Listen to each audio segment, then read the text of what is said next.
Y'all, Marvel really took a risk with the Eternals.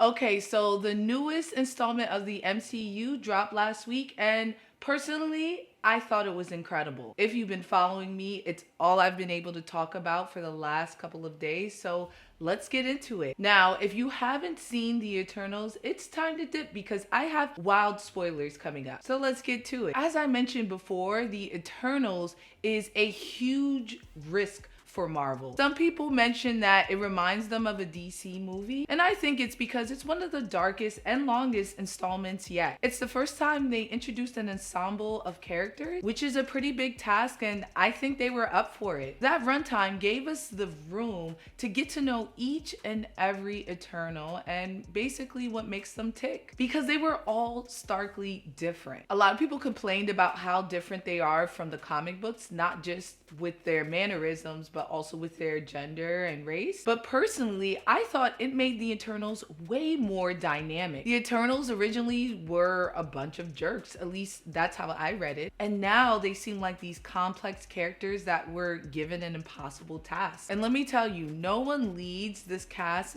better than Sersi. And I love each and every one of them for different reasons. Even Ikaris. Yes, I think Ikaris is an incredible character, just like everyone else. Because my favorite part about this movie is that there's no clear-cut villain. Just a bunch of individuals making complex, nuanced decisions. The deviants may have been preying on humans for a while, but the deviants that are introduced as conflict in this movie are only killing Eternals and not humans, and are doing it to survive. Say that the main character...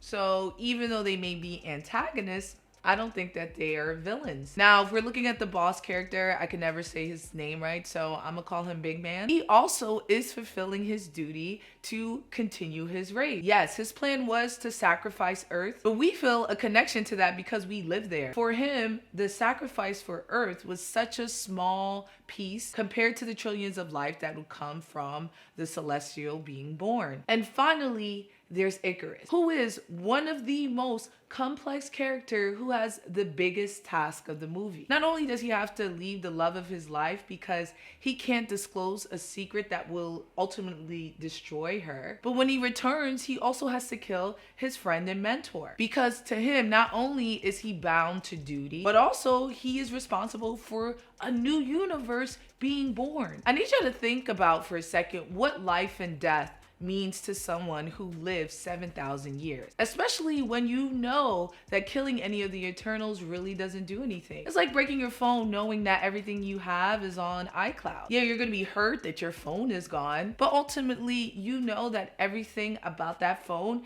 can be uploaded to another phone. And I hate comparing these characters to like mobile devices, but essentially they're androids with AI. God knows what Siri's gonna look like in 7,000 years. I also love the fight scenes in this movie. The CGI never felt heavy, and there was a lot of like hand-to-hand combat, which I'm a big fan of. Y'all, even though Angelina Jolie wasn't in it as much as I thought she would be, she was killing it. And y'all, my girl, Makkari had, hands down, the best speedster scenes I've seen since Days of Future Past. And I have to say, as a victim of the Flash TV show, it was just so beautiful. And excuse me if I'm tearing up. To see a speedster made with love, not powered by it. Now, of course, no movie is perfect. So I will like to take some time to talk about some things that I didn't like. Because there were so many protagonists, there wasn't really time to really flesh out each character. We didn't get to see how many opportunities Sprite lost because they were a child. We didn't see the effects of Phastos presenting as a black male, or the obstacles Makkari may have had to face as a deaf woman. Honestly, there really wasn't time in the film to really show it, but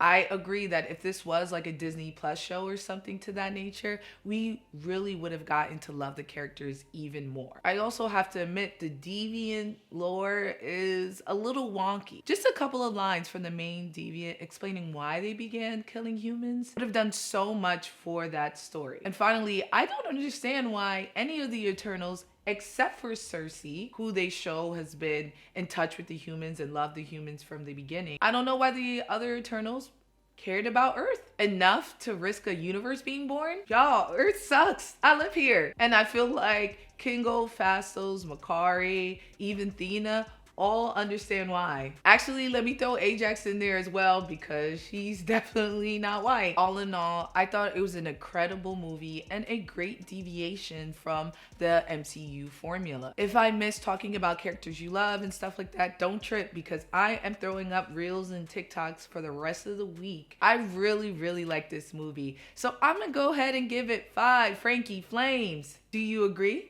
Let me know in my comments below. And until next time, have a fantastic week, my friends.